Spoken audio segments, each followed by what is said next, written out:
कैसे जल ढाराई पवनो उपैया गदी गौरमाई बानी हम नदान कैसे जल ढाराई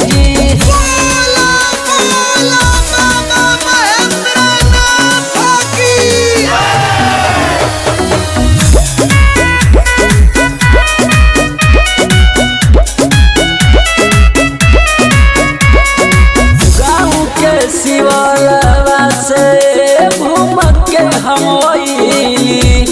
देख लेती देव घर कबहू न गईली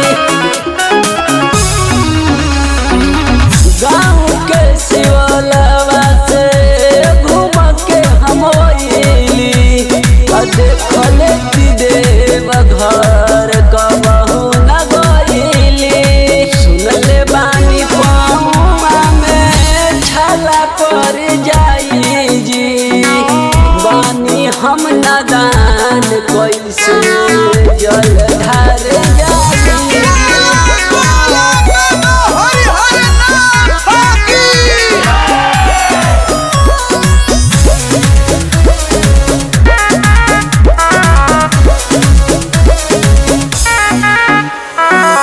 कैसे के आई बाबा रौरा नगरिया